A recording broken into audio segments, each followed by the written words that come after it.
Сайн байцгаана уу? Ингээд базап нэвтрүүлгийн маань 2 дахь дугаард 5 тамирална. 5 тамирална уу? Бид хоёр одоо энэ хөө базапаараа энэ одоо өнгөрсөн 7 хоногт болсон сайн сайхан болон эх 7 хоногт болох сайн сайхныг базан та бүхэндээ хүрэхээр бэлэн болсон байна. Бэлэн болсон байна. За амьдрал хэрвэн да.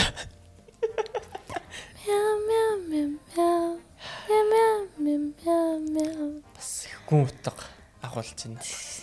Яа, ингээд бараг 2-7 хоног ханадтай тэмцэн хавар надад хайр авчираагүй ханадтай авчирсан. Тэгээд аз бол сайр авчирсангүй.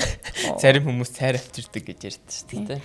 Надад бол сайр авчирсангүй. Тэгээд ханад ер нь амар хүнд байна. Аюу идэхгүй амар удчихин. Тэгээд явсараа сүултээ бүр хоолоо өвдөөд, хоолоо сөгөөд тэгээд шүн унтаж чадахгүй бүр ханиалгаа. Тэгээ өглөө шүн унтаж чадахгүй ч өглөө бас чадахгүй. Тэгээд ер нь аль их хүндгэн 7 хоног өнгөрлөө миний хувьд. Одоо тэг үдгч нартаа яагаад танад туснаа те. Ер нь бол бас золоог би сая сонссон. Тий. Найтан үстэй гарснаас болоод танад төрсэн байна. Юу яасан байхгүй юу?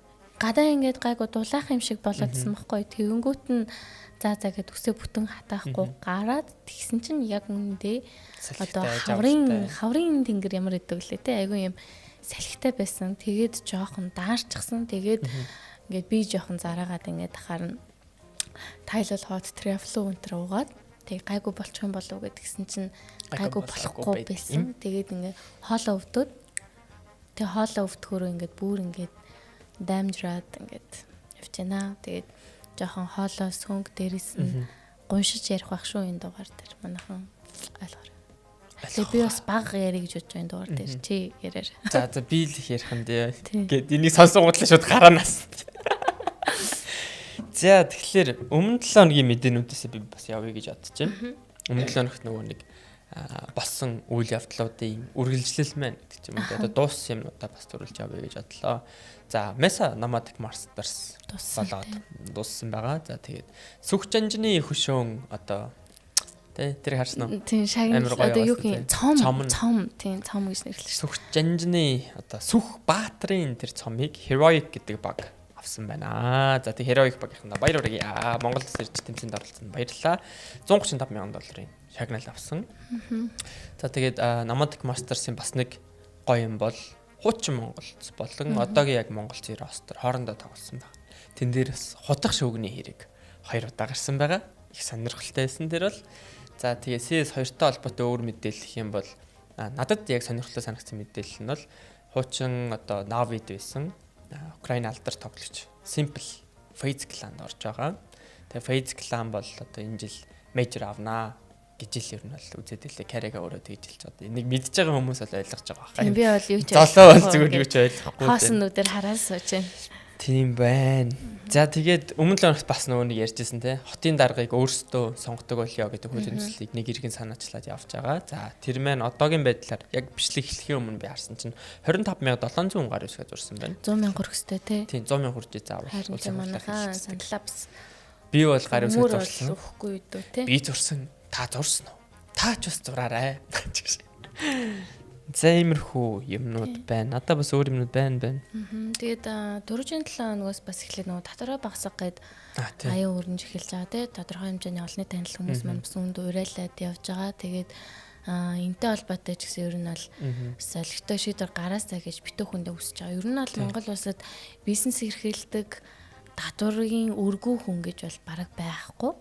Тэгээд хуваараа ч гэсэн татвар төлдөг хүмүүс ч гэсэн татварын өртөө бичсэн татварын өртөө явж идэг. Нөө нэг байгууллагатай хамтарч ажиллаад баримт чивж өгөө. Тэгээд тэрнээсээ тодорхой 1% татвар төлөөд явдаг. Тэгээд хэрвээ үнийн дүн ингээд тэдэн сая стэйж болчих юм бол 10%-аараа татвараа төлнө гэдэг. Юу л нийт орж ирж байгаа орлого чинь 50 саяас дэшээ байх юм бол 10%-ийг төлдөг. Тэгээд 5 сая төлөх хэрэгтэй болчихно. 50 байх юм бол. Тэгэхээр юм байдаг. Тэгэд энэ дээр бас нэг амар түрүү жил төвхтэй байсан юм нь нэмийн даатгалын шимтгэл давхар авдаг гэсэн байхгүй. Одоо би нэг компанид хариаллагч би нэмийн даатгал төлж байгаа шүү дээ. Гэхдээ би одоо тэр миний үндсэн ажлаас гадна би тодорхой хэмжээний нэг өөр байгууллагатай хамтарч ажиллаад одоо гэрээгээр одоо зар сурталчилгаа гүйцэтгэх ажил хийнгүүд тэр компанид би дахиад нэмийн даатгалын шимтгэл төлдөг байхгүй. Ингээд давхар төлөгддөг. Тэгээд энэ амар төвхтэй байсан. Ер нь л энийг болиулах талаар бас хилцэл ер нь явж байгаа юм билээ. Энэ ер нь болчвол ер нь нийгмийн татгалын шимтгэл элдвэсийн татврын өрөө дарамт багасчвал хихэндээ бас айгүй гоё болох байх гэж найдаж байгаа. Ер нь бол татвар багатай байх тусмал бизнесүүд илүү одоо тий гоё сайхан юмнууд хийх гээд илүү бүтээмжтэй ажиллах га зарим бас бизнесийн байгууллагууд хэлсэн байл ч тий. Татвар нь үнэхээр багасчт юм бод би хүмүүсээгээ цалин гээд нэмнэ татвартай өгдөг байсан мөнгөө хүмүүсээгээ цалин дээр нэмж өгнө. Тэр чинь нөгөө хүний нөөц тогтвортой байна гэдэг чинь компани бас гол амин сүнс болж байгаа учраас тийм байна. Нэг сонио юм нийгмийн даатгал төлөхгүй болвол нэг Монгол улсад нэг хүн гэж авч үзэхгүй байгаа юм шиг. Үгүй зүгээр яг тийм юм шиг одоо ойлголттой хүмүүс төрүүлдэг болсон. Уул нийгмийн даатгал төлмөрг байгаа. Одоо би жишээ нь үндсэн ажилласаа гарснаас хойш нийгмийн даатгал төлөхгүй явж байгаа. Түүнд энэ дэр тулгардаг асуудал гэдэг юм бол мэдээж зээлийн бол ямар ч боломжгүй байдаг. Элдв бусын одоо зээл авах хэрэглээний зээл ер нь бараг боломжгүй. За тэгээд би ипотекийн 6% зээлдээс хамрагдах боломжгүй. Дээрээс нь ямар нэгэн байдлаар визний материал бүрдүүлэлт өгөхөд бас одоо хуваараа хэрвээ төлөх юм бол тэр ямар ч бараг хэрэггүй байдаг. Тэгэхээр хуваараа төлж болно гэдэг. Нийгмийн даатгалын шимтгэл би төлмөргүй ингээд төлөхгүй яваад байгаа ч гэсэн бас ингээд эргээгээд ингээд амьдрал нөлөөлөд байдаг нь амар хэцүү байдаг. Тэгээд уулантай цалингаасаа тэр мөнгийг асуулж ахаар өөр юмдаа бас зарцуулаад явжвал амар зүгээр байдаг шүү. Эсвэл өөрөө нөгөө нэг хадгалаад байдаг ч юм уу те санхүүгийн зөндөө олон бүтээгдэхүүнүүд байгаа шүү те. Хувьцаа, бонд гэдэг ч юм уу. Эсвэл за бүр болиоход энгийн нэг хөөрхөн хугацаатай хадгаламжууд хийчихэд нийгмийн татгал төлж ирсэнд орол тэр нь одоо өсөх юм да тий. Арай дээр тий. За юм байгаа юм байна. За тэгэхээр дэлхийн цирк бас Монголд ирсэн байгаа даа. Тий, одоо энэ бүтэн сайн баг хамгийн сүүлийн тоглолт нь. Энэ хагас сайн бүтэн сайн тоглоод дуусж байгаа юм байлээ. Энэ дээр болохоор Монгол, Америк, Герман, Итали, Аргентин, Колумб, Орос, Иран, Беларусь, Украин, Узбекистан, Казахстан гэдэг ер нь бол 15 орны шилдэг циркчдэрээ Монгол тоглож байгаа юм бэл. Хүмүүсийн сэтгэл ер нь ихтэй нэлээд дайчгүй гоё лээ. Ер нь цирк гоё шүү. Өмнө жил чинь бас нэг босон тий. Баяраа яг юмнууд дээр явуулсан комеди баяраа. Одоо ч гэсэн баяраа явж байгаа. Өөрөө бас хөтлөж ийсэн. Тэгээ энэ жил бол бас нэлээд олон хүнтэй ер нь баг өдөр болгон л дүүрээд байгаа юм шиг үлээ шүү дээ. Тиктэн зарагдаад дууссан. За энэ бол нэг юм мэдээ байна. За тэгээ нэг амар харамсалтай мэдээ би сонссон. Харж уншсан. Энэ дээр бас эцэг эхчүүдтэй гэдэг ч юм уу те. Ер нь эцэг эхчүүд гихтэлтгүйгээр яг тэр хүүхдийг харж үлдчихэж байгаа хүн орхиж гарах шийдвэр битгий гаргаасаа гэж ер нь бол бас бодохоор юм нэг мэдээсэн. За энэ юу болсон бэ гэвэл гэртээ цаажтай үлдсэн 5 настай хүүхэд өндрөө сунаад амь нас нь одоо ирсэн байна тий. Энтсэн байлээ. Тэгэхээр бага насны хүүхдийг хараа хяналтгүй гэдэг ч юм уу тий. Ерөөсө битгий үлдээгээрээ үнэхээр бүх зайлшгүй шаардлагаар тэгж одоо орж гарах шаардлагатай байдаг бол гэртээ тийм цонхны хаалттай явах бас шаардлагатай. Ер нь л бага насны хүүхдээ ганцаар нүлтэй тэрэггүй. Тийм, ер нь юу ч хийж магадгүй шүү. Юу ч хийж магадгүй тий. Одоо тог одоо нөгөө нэг бас янз янзын эвгүй бичлэгүүд YouTube дээр яваад идэв шүү дээ. Хичнээн нөгөө нэг блогсон ч гэсэн одоо тэр нөгөө мөм үйлүү тий. Нэг хэсэг явдаг гэсэн нэлээдэн жилийн өмнө тэр нөгөө хүүхдүүдийг бүр ингээд арцэтгэр рүү сэрээ хиймээ гэж ингээд зааж өгч мөхтэй. Эхэндээ амар хөөрхөн хөөрх юм хэлээжсэн. Сүултээ дараа нэг тийм нэг байлаар societal юмуд хэлгээд иддэг болохоор. Тэгэхээр хайртай хүүхдүүдээ хайртай дүүнрээ тий үнэхээр хайртай л юм чи одоо тэгээд өөртөө харж нэлийн анхаарал болгоомжтой сэрэмжтэй байцгаая манайхан гэж уриалмаар шүү. Тийм тэгээд түрүүн бас нөө нэг бичлэг ярьж байгаа штэ нөө мөм шүү дээ тий. Тэр YouTube дээр мом за мөмгийнхаа уучлаарай. Момо шүү тий. Хэрвээ эцэг эхчүүд маань эгч нарын ч гэсэн ах эгч нарын ч гэсэн өөртөө YouTube-ийн үзэх зүйл дээр нас хязгаарлалт тавьж чадах хэрэгтэй. Чадах юм бол тийм элдв бусын бичлэг бас үзэгдэхгүй байх боломжтой. Мэдээж одоо үед төрж өсөж байгаа хүүхдүүдийг цахим орчин, зурагт, таблет утаснаас ер нь хол байлгана гэдэг бол хэцүү. Тэгэхээр тэрний зөв хэрэглээг нь хангаж өгөхтэй. Өөрсдөө тэрэн дээр нь хяналт тавихад ер нь бол маш сайн суралцаасаа гэж бас хэлмээр байдаг шүү. Ер нь тодорхой хэмжээний цаг хугацаа гаргаад тэрийг судлаад сурахад бол нэг асуудалтай мэл байхгүй шүү дээ. Тэрийг нь тайлбарсан бичлэгүүд ч гэсэн байгаа. Дагаж дуурайгаад хийхэд ерөөхдөө бол болчихж байгаа. Тэгэхээр бас хүүхдүүдийнхаа дүүнрийнхаа бас яг юу үзээд энэ хичнээн нөгөө нэг animated харагдаж байгаа. Яг хүүхэлдэйн кино шиг харагдаж байгаа ч гэсэн агуулга нь юу вэ гэдгийг амар сайн Тэрэн дээр би саяхан бас нэг пост харсан. Юу гэжсэн бэ гэхээр одоо нэг эцэг эхчүүд маань за чи YouTube-ыг за 1 цаг за чи 30 минут үзэн шүү гэдэг ингээ хорхичдаг те. Тэнгүүд тэр цаг хугацаанд биш байдаг юм аа. Одоо үдсэж байгаа тэр агуулга, тэр өнгө төрх энд нь ингээд донтолт үүсэх магадлал өндөр. Тэрний оронд чи 1 цаг зөв юм үзүүлэх юм бол тэр чинь хүүхдэд одоо мэдээлэл болж очин 1 цаг хинт ч хэрэггүй юм үзэхэд илүү одоо донтол тэгээ буруу одоо зүйлээс үлгэрлэн дуурайлалт авах энэ төр гих мэдчлэн зүйл нь болдог болохоор ер нь бол контент дээр нь илүү сайн хяналт тавиарай гэж зөвлөсөн байсан. Бас нөгөө нэг Apple дээр гэдэг ч юм уу ер нь бол интернет дээр аппууд бас байдаг. Алтан сор ихчээс би сонсч байсан. Алтан сор ихч юу гэж хэлжсэн бэ гэвэл төлбөртэй тийм аппууд байдаг. Яг тийм animated, жижиг тоглоомтой, quizтэй те. Хүүхэд нөгөө боловсролын контент үзэхлээр тарих илүү хурдан ядардаг. Зүгээр л reel гүйлгэж байгаа юм шиг гэдэг ч юм уу те. Shorts гүйлгээд эсвэл тийм animated ямар ч одоо тарихыг ажилуулахгүй юм үзээд тэгэхээр уус үзээл гэдэг. Урт хугацаанд үзээл гэдэг. Хүүхдэд яг тийм боловсролын үзүүлэх юм бол тархин ажиллаад 30-аас бүр максимумда бараг 50 минут үзээл хүүхэд өөрөө ядраад уйтай болчдөг гэж байгаа. Юу үзүүлж байгаа тэгэхээр амар сайн. Хянах хэрэгтэй. Хүүхдүүдийн ер нь бол харил яа манах. Тэгээ за алтан сорогчийг ярьсных нөгөө зүрстгэлийн боловсрол бас яг үүнтэй холбоотой нээлт маргааш болгож байгаа. Тийм хагасаа өдөр болгож байгаа тийм. Ер нь бол зүрстгэлийн боловсрол тэгээ тэдний гаргадаг номнууд тийг бас эцэгчүүд маань уншаад үзвэл аягүй зүгээрээ IQ-г одоо хөгжүүлэх талаас нь те хүүхдүүдэд мэдрэмжийг зааж өгдөг. Дээрээс нь дасгал ажлын номнууд нь ч гэсэн маш сонирхолтой хүүхдэд хэрэгтэй мөн эцэг гэхэд ч хэрэгтэй зүйлсийг олгодог шүү. Тийм болохоор та бүхэн бас зүрх-сэтгэлийн боловсрал гэсэн пэйж утаснаас нь мөн алтан сор сороо гэдэг Facebook-ийн пэйжийн нэр нь юу вэ? Алтан сор гэхэд л гараад ирнэ. Тийм тэгээд бас тэр пэйжээс бас эцэгчүүд маань өөрсөндөө эртний мэдээлэл аваарай. За дараагийн мэдээлэл байна. Би саяхтай нэг юм нэмээ. Тийм хүүхдийн ном ер нь бол дан ганц хүүхдийн ном байдаггүй.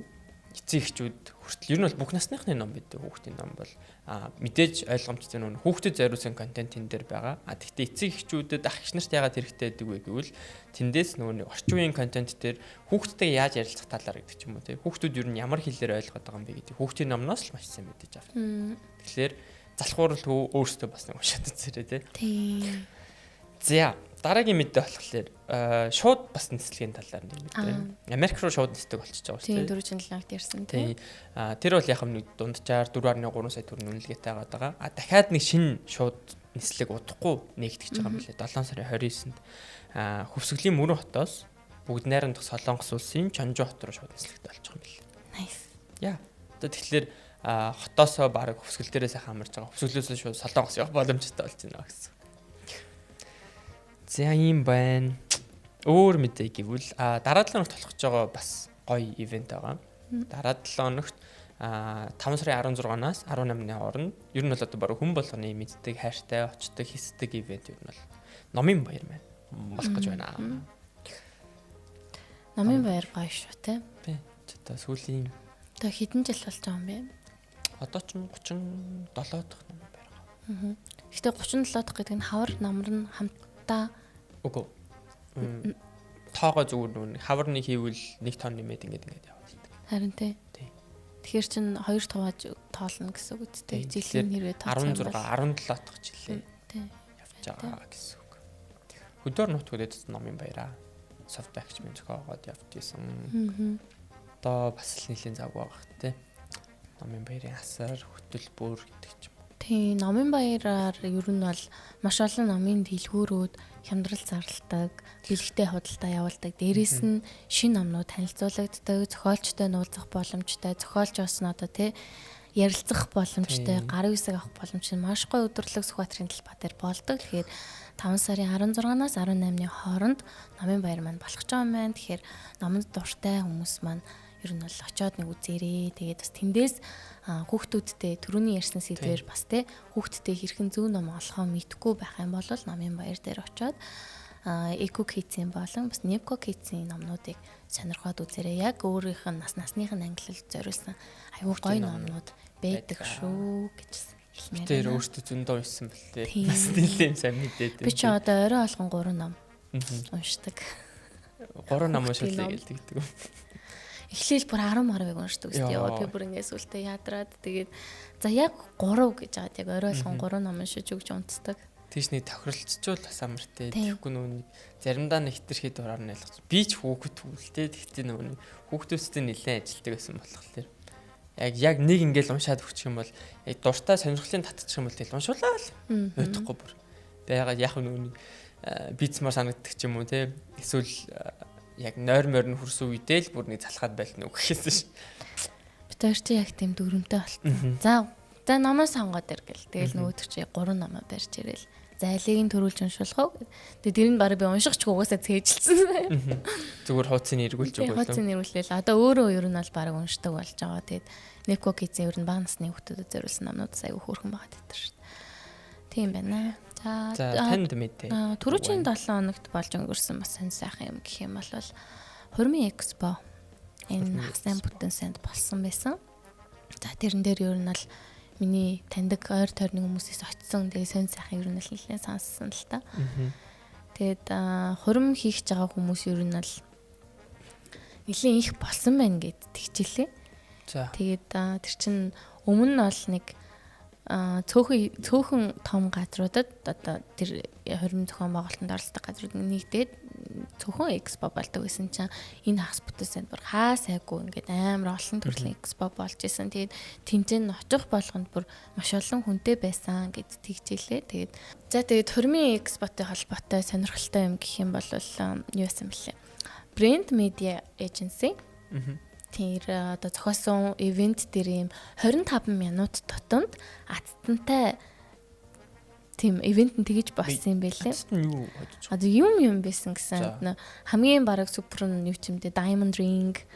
Тэгээд ингээл одоо яг тэнд байгаа хүмүүс нь такстай худалдаж авч ороод тэгэнгүүтээ янз янзын ингээ бэлгэнүүд өгчээсэн гэдгсэн. Энэ ер нь бол бас тэр тухайн хурмаа хийх гэж байгаа хүмүүст нэлийн сонирхолтой гоё ивент болсон юм шиг надад санагдсан. Одоо ч нөгөө нэг зэйтүүд амир турж орж ирээд хурмын насан дээр ер нь бол болцоо яваад байгаа шүү дээ. Тэгэхээр энд би бас яг фэйсбүүкээр гүйлгээд хараадсан юм аа. Амар олон төрлийн хурмын ивентүүд, хурмын экспонууд нэрээ зарлцсан те. Энэ нэг видео бичлэг газрууд дангаараач өөртөө баг экспо хийж явах шиг өөр бас одоо юу гэдэг чинь нэгдсэн хүмүүс бас экспого хийгээл.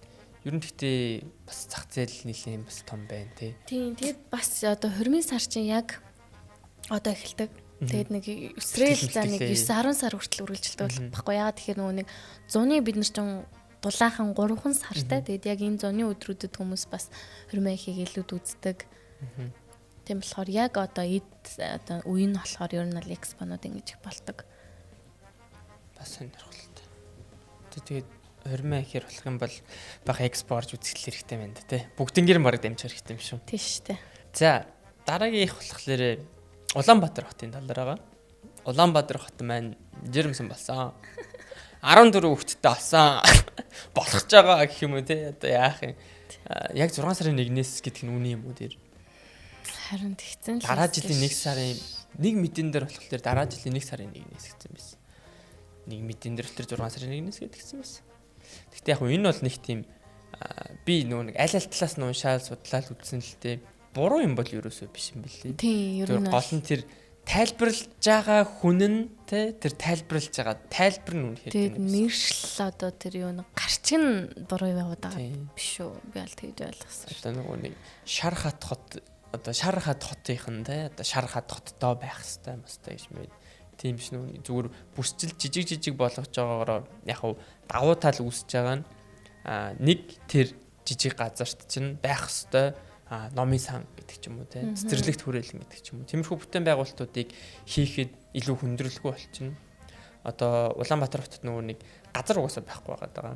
Алийг нь яаж чөлөөлөх үү гэхлээр яг нэг толгой шидэд яваад байна чинь бас жоохон буруу юм болов уу гэж бодож байгаа. Гэхдээ энийг яагаад заавал хот гэж салгаад тэгээд хотхотоор ингэж байх гээд угаасаа л дүүргээрээ тэр дүүргийг хариуцсан одоо удирдлагууд байжлаа шүү дээ. Хотын дараан дээр дүүргийн удирдлагуудтайгаа ингээд учирдуугаа олцоо. Тэгээд одоо танаа дүүрэгт юм байх хэвээр, эдний дүүрэгт юм байх хэвээр гэдгийг ингээд стандартлаад явж болохгүй. Яагаад заавал хот гэж нэрлээд хуваах гээд байгаа юм шиг ийм юм яриад байгааг нь би бол гайхсан. Яг ерөнхий хийгдэж байгаа ажлын агуулга нь зөв юм шиг хэрнээ. бас нэг жоохон сонирхолтой. Жар тийм controversial болсон тий. Яг вэ одоо тэгээд За би ч байгаа мэт. батлагчвал тэгэл дагаал явахаас өөр угаас арга байхгүй юм чи тий. Өнгөрсөн 7 хоногт бас нэг моточтын юм болоод ирсэн шүү дээ. Бүр цаа муугаар явж маваад. Тэгээд би өчигдөр лөө тэрний өмнөх өдөрчлөө зам дээр бас явж байгаа бас л харсан. Гэтэ нэг амар хүн тасал бишэлтэй зүгээр ингээд нэг машин буцаж эргэж жагаад мотоциклтай хүнтэй мөргөлдсөн мотоцикл нунцсан ингээд цагдаа ирсэн байжсэн. Тэгээд одоо дулааны улирал одоо эхэлсэнтэй холбоотой хүмүүстэй мото суран зэрэг одоо хоёр дугуйтуудаа ундаг штэ. Тэгэхээр жолооч нар маань бас айгу хариуцлагатай хоёр тишээ сайн хараад яг дөрмийнхаа дагуу явмаар байна. Энэ төрлийн осол ер нь бол сүүлийн үед маш их гарч байна. Дээрэс нь за моточууд яг ер нь бол хариуцлагатай байдаг. Ягаад тэгэхээр насанд хүрсэн хүмүүс ер нь бол байдаг штэ. Энэ суран унж байгаа хүүхдүүд тэрний одоо эцэг эхчүүд нь бас үнийг маш сайн анхааралтай аваад аюулгүй байдлаа хангаж хин аль талдаа аюулгүй байдлаа хангаж замын хөдөлгөөнийхөө дөрмийг барьж яваасай. Тэгэхгүй бол энэ харамсалтай мэдрэмжүүд сүүлийн үед ер нь нэлийн сонсогдох болсон байна. Юун дээр бас тэр ямар гишүүн байлаа. Нэг улсын хурлын гишүүн хэлсэн байсан юм. Би нэрийг мартчихжээ. Энэ скутертэй холбоотой бас нэг хуулийн төсөл санаачлаад хэлцэгдээ тэ ер нь тэр талаар ярилцаад яваад байгаа юм билээ. Гэхдээ би бол тэрний утга учирыг бол үнэхээр ойлгоогүй. Шүн унжуулахгүй гэсэн. Тийм. Мэдээ үстэй. Шүн 00 цагаас хойш скутер унжуулахгүй гэд тэр ч одоо яг юу гэсэн үг юм бэ те. Шүн бас хүнд хэрэгтэй болно шүү дээ. Тэгээд скутер дээр нэмээд хэлэхэд жолооч нар жоохон тийм анзаарахгүй гэх юм уу? Толиндоо харахгүй гэдэг ч юм уу. Тэгж явснаас болоод үл ойлголцлоо зам дээр бас зөндөө харагдчихилээ. За хальт шүргсэн тохиолдлоо зөндөө харагдчихилээ. За тэгээд би жолооч нараас бас нэг их гайхаад байдаг юм юу гэвэл угаасаа төгжрэлтэй байхад тэгээ бүр шахаад гарцан дээр яагаад зогсоод байдаг юм би ойлгодог. Угаасаа л гэрэл асны дараа тэр машин угаасаа нөхөд явчих шүү дээ. Араас нь тэгээд очиж угаасаа болно. Тэгэж ингээд нэг зүв орох зайгүй болтол нь тэгэж шахаад яг ямар нэмэр байд юм бол тэр нүг дугуйтай хүмүүс нь багтахгүй, скутертэй хүмүүс нь багтахгүй. За хүүхдийн тэрэгтэй явж байгаа юм бол бүр багтахгүй. Тийм. Ерөөсөө чөлөө зай гаргаж өгөхгүй. Тийм хүмүүс байдаг. Гэтэ соёлтой хүмүүс ч байдаг юм лээ. Одоо ингээд мотоциклтай явж хахад тийм арт нь ингээд багтахгүй харангуудаа ингээд урагшилж өгөх, хоошилж өгөх ингэж бас тусдаг хүмүүс ер нь л байдаг юм лээ. Ер нь гоё соёлтой оролцоод явчихлаа үгэн. Нэгэндээ хайртай байя. Гэтэ бас нэг талаас яах юм бол нөгөө энэ мопед скутер сураа. Мопед скутер унж байгаа хүмүүс ингээд явууны замаар ингээд яваад идэв штэ. Тэрийг бас их жоохон яамаар ч юм дэ угсаа дугуун зам байхгүй болохоор одоо явууны замаар явж байгаа. Гэхдээ явууны замаар явж байхдаа нэг жоохон бас эвтэйхэн явахгүй амар хэцүү гинт ингээд амар гарч ирдэг.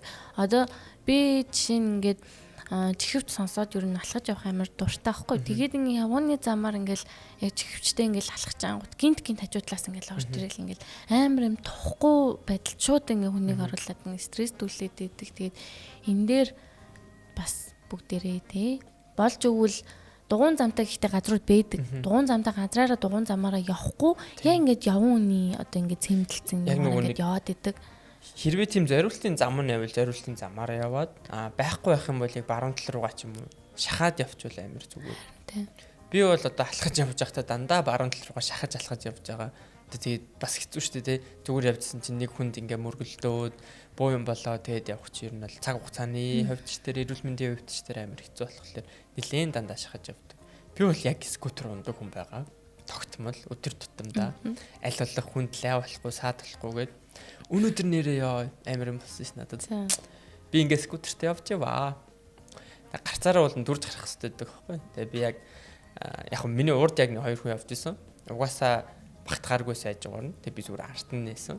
За тэгээд гарцан дээр яг ирж байгаа байхгүй. Тэгээ би скутерээсээ бууж нөгөө хүн ч надад ингээ зам тавиад өгсөн. Тэнгүүт нь би хажуу талаар нь гарангуутлаа скутерээсээ буугаад түрээд явж исэн байхгүй. Тэсэн чинь нөгөө ир чинь би чи скутер түрж байгаа юм чи миний урд яг дахиад гарчихгүй. Тэгээ би ингээд хажуугаар нь тойроод гарах гэсэн чинь намайг алан шүү гэд. Хүн зам тавьж өгөөд чи хурдан зайлаач гэд.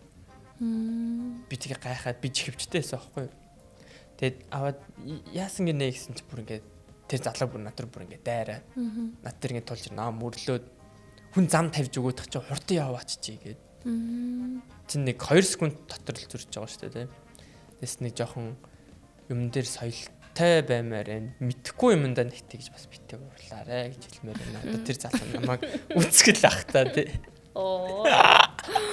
Үзүүлчихээ. Харин тийм ээ. Тэгэд яг өнөөдөр харсан нэг амар гоё гэгээлэг мэдээ байсан. Тэр нь нөгөө нэг Монгол гэр бүл Apple компани сурталчилгаанд тоглосон байсан. Тэгээ тэрний бичлэгийг би орж үзсэн. Нэг 4 минут 30 секунд 50-таны бичлэг байсан. Тэгээд тэр эмэгтэйг нь ер нь аль хүмүүс ихэнх нь таньдаг шүү дээ. Voice орж исэн. Тэгээ бас Universe Best Songs-д орж исэн. Дуучин охин байдаг. Аюу гоё хоолойтой. Би бас тэр одоо бүсгүй гэхүү эмэгтэй. За тэр эмэгтэйд би амар дуртай байхгүй юу? Ер нь Холланд амар дуртай. Тэгээд влог хийдэг. Тэгээд гадаадад амьдардаг. Тэгсэн чинь одоо тэр хоёрын бичсэн тэр бичлэгүүдийг нь гоё юу яагаад Apple Provision гэр үзүүлсэн байлээ. Тэгээд тэр бичлэгийг үзээд би бас дагаж үргэлжлсэн. Тэгээд амар гоё сонирхолтой санагдсан. Тэгээд ер нь зүгээр тэр чинь одоо бүтээгдэхүүний сурталчилгаа шүү дээ. Зүгээр ингэж утсаар эсвэл бол одоо дэлгэцээр үзнээс илүү яг чамд одоо бодит мэдрэмжийг төрүүлнэ гэдэг утгатай тий. Тэгээ тэр нь яг Happy Mother's Day гэдэг амар гоё байсан. Тэр өстө хөрх мэтлэг үлээ. Ер нь тэгэл монголчууд энэ тэнд бас гоё юм хийгээл гоё юмд оролцоол. Тийм. Яваал ягаа. Илүү гоё ингээд интернэшнл болоод байна тий. Одоо яг тэгэл юу гэдэг чинь гадаадад яг ажиллаж амьдэрдэг, гадаадаа бас тухайн орондоо тий нэлээд амжилттай эсвэл яг өөрийн гэсэн бизнесээ босгоод гэдэг ч юм уу. Тэгээ Монголдоо сайхан зундаа ирдэг тий заримдаа цагаан сараараа ирдэг гэдэг ч юм уу. Наадмаар ирдэг гэдэг ч юм уу. Тиймэрхүү залуучууд зөндөө олон болцсон байл. Тэгэл нөгөө нэг дижитал нам гэдэл бас яваад шүү дээ. Тий. За энэ 5 дугаар сарын 5-нд болохоор нэг 2 онцлог үйл явдал болсон. Тэрний нэг нь болохоор Met Gala энэ Нью-Йоркод болсон. Тэгээд гол нь сэдвэн болохоор нөгөө Tailoring Black Style гээд тэгээд одоо одоод бүр маш гоё өрөмөд сайхан хувц өмссөн байсан. Тэгэхээр энэ талаар одоо яг тэр чиглэлийн мэдээ бэлддэг хүмүүс угаасаа ярьж байгаа ах гэж бодож чинь. Зүгээр надад яг энэ талаар хамгийн сонирхолтой санагдсан юм заяа. Энэ ээгүүр нивсийнх оруулсан байсан. Met Gala-д оролцсон 9 алтартны хумсыг нийл артист Золоо гэдэг одоо монгол хүн маань яг хумсыг урлаж өгсөн. Тийм. За энэ донд болохоор ямар хүнс байсан бэ гэхээр Jenny, Kylie, Kendall, Sabrina гэх мэтчлэн одоо ийм одууд байжээ. Тэгээд надад энэ амар гоё сонирхолтой санагдсан. Өөртөө дэлхийн тийм алдартай хүмүүсийн хумсыг одоо монгол артист маань урлаж өгчээ. Тэгээд тэр нь бүр ингээд Met Gala-д зориулж хумсаа бодуулаад явсан байна. За баяр үргэ. Энэ бол амар гоё сонирхолтой мэдээ байсан надаа. За дараагийнх нь болохоор Солонгос улсад болдог бас нэг шагнал гардуулах ёслол байгаа. Энэ болохоор Bexan Arts Award гэдэг 61 дахь удаагийнх нь аварц нь болсон юм байна. Энэ зүгээр яг сонирхолтой санагдсан юм. Сая хүн болгон баг нөгөө нэг When Life Gives You Tangerines гэдэг киногаар ингээд амьсгалсан шүү дээ. За тэгээд энэ кино маань болохоор нийтдээ 8 төрөлд нэр дэвшсэн юм байна. Тэгээд дэвсэн 8 төрлөөсөө 4 төрөлд шагнал авсан. Тэр нь болохоор телевизийн шилдэг цоврал, туслах эрэгтэй дүр, шилдэг туслах эмэгтэй дүр, шилдэг зохиол гэсэн 4 шагналаар бас шагнал хөөртжээ. Тэгээд монголчууд ингээд баг бүр тэр даяараа энэ киногаар монголчууд их баг дэлхийд даяараа энэ киногаар амьсгалсан тэгээд ямар ч тийм солонгосынхаа аварцтаас 8 нэр төрөлд дэвшээд дөрвсөн шагнал хүрсэн байна. Энэ надад зөв сонирхолтой санагдсан юм. Мандрин. Шилдэг эрэгтэй дүр угаасаа бүр ингээд амар хүний дургуг хөргмээр тэгсэн хэрнээ ингээ ойлгоморч юм шиг гоё дүрээсэн. Энэ дүр надад шагнал авсан зүгээр надад амар гоё санагдсан. Тэгээд энийг онцолж бас хөргмээр санагдсан. За тэгээд дараагийнх нь гэх юм бол энэ зүгээр амар хөөрхөн мэдээ заяа. Бор өндөр сумын сурагчид ийм загварын шоу хийсэн байлээ. Тийм. Яргуу 2025 хүүхдийн урлагийн наадам. Тэгээд би энийх нь бичлэгийг олж харсан байхгүй юу. Тэгээд бүр амар гой даашинтнууд бүтээгээд тэгээд тэнд бол нэр үнэхээр загварын шоу бол бүтсэн байлээ. Тэгээд хөдөө орон нутагт ч гэсэн те ийм гой шоунууд зохион байгуулагдаад тэр нь бүр энэ бас амар хөөрхийн те өөрсдөө санаачлаа зохион байгуулад.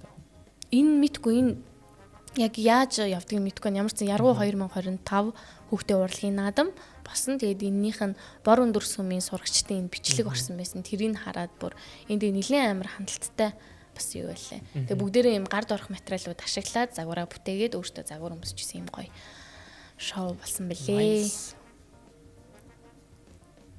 Тэ олон улсын тэгээд Монгол болж байгаа юм сайхныг би олсон байна. За чиний мэдэнүүд бас их сонирхолтой байлаа. Миний мэдээ дуустав. Юу яасан чинь нөгөө нэг Сан Juniper-ийн Bay Доёд хоёр нийлээд шинэ уран бүтээлээ цацсан бэлээ. Клип нь маш сонирхолтой. Нэр тэр чинь бас хамтарсан уран бүтээл гаргана гэдээ явжсэн шүү дээ. Тийм, тэр сая 2-3 оны өмнө юм ямарсан клипэнд цацгдсан бэлээ. Тэгээ клипийг нь үзсэн маш сонирхолтой байсан. Тэгээд та чих дуу хөгжимтэй ойрхон үндэ. Манай золоо минь те.